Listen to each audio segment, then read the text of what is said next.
Happy Thursday. We're almost to the weekend, which is woohoo, badass. Um, the reason why I'm here today is to reflect on something that I've been thinking about. If you don't give two shits about it, then just keep scrolling. Happy scrolling. You can ignore me. You can do whatever you want to do. I'm totally cool with that.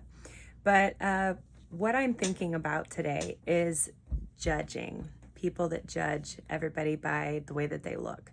You can't judge a book by its cover. And I know that all too well. A little backstory on myself. I am I'm a very creative person. I love to draw. I love to paint. I love to write. I just love creativity and I love art. I respect it highly. And my tattoos have always daily been a conversation piece for a lot of people. People seem to bring it up to me all the time. And I'm totally cool with talking about it. But, whenever I was even in my early 20s, I never would have dreamed that I would ever have this many tattoos. I did have a couple, but I never thought that I would have as many as I have now.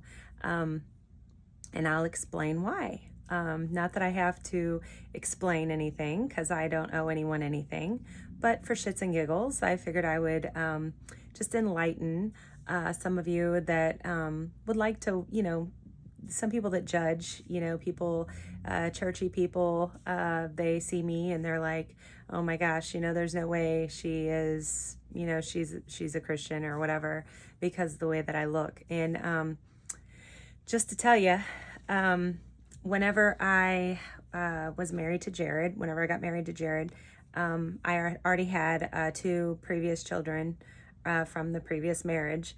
And he had wanted a son.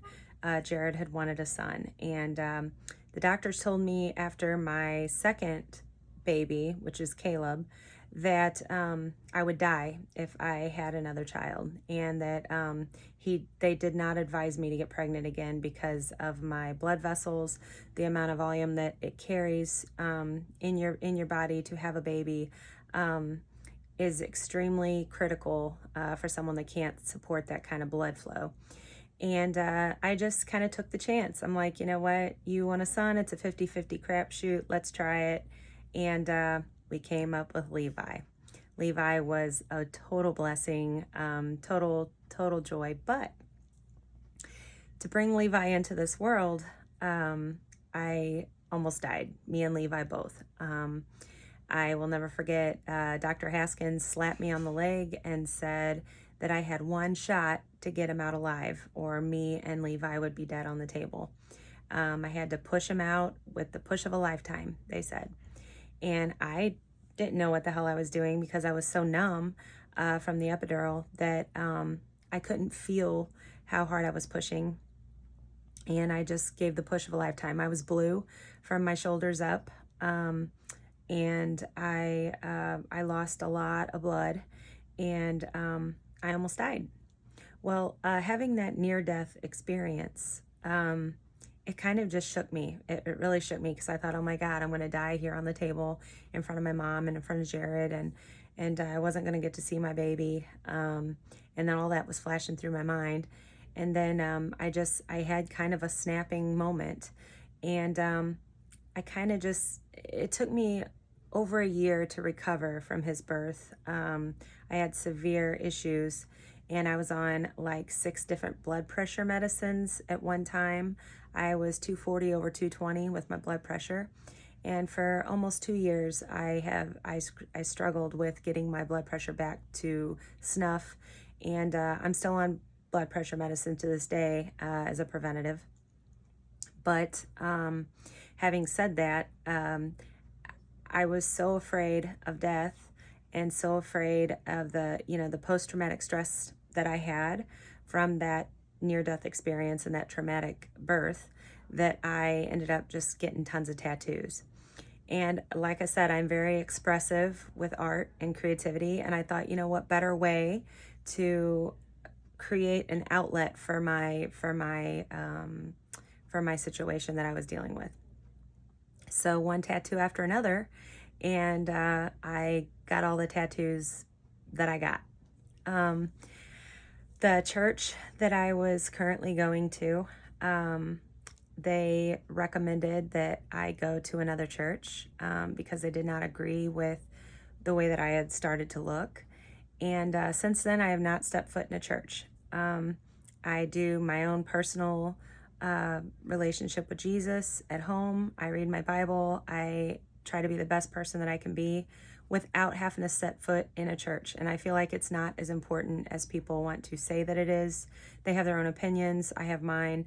I just find that being more of a personal level and sharing it on my own terms is what makes me feel the best. So, having said that, I've had people, when I first opened the gym, I literally had people that were judging me by the way that I looked, and they apologized. Over time, they apologized to me for thinking the way that they did. They realized I wasn't so bad. And I think it helped a lot of people to kind of step out of that box, that box that they've been put into as a young, as a younger child, being told that tattoos are so evil and they're so, you know, just whatever. They're just not cool. They're not good. Well, they are cool, but they're not socially acceptable.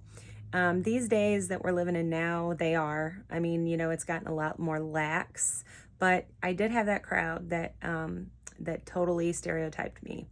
And when they realized the situation, they apologized and they made it right. And so the whole point here is that you can be a totally awesome person and be covered in tattoos, but you don't know the reason why they got them. And most of the people that get them, they're telling a story with them. Or like myself, I went to therapy and she said, write down everything that you have on you, and just to try to make your head, wrap your head around it and everything, and try to heal yourself, from the PSTT, the post-traumatic stress. And it was 15 pages long. Each tattoo on my body represents something that either I have been through or some kind of a story. And it was 15 pages. I still have more. I still have more I want because of one reason or another. And I'll continue to get them. I don't care if I'm 90 years old. If I want to get a tattoo, I will. But the whole point is don't judge a book by its cover. Don't look at someone and just think that they're a bad person or that they are any less than you just because they're not what you think they should look like.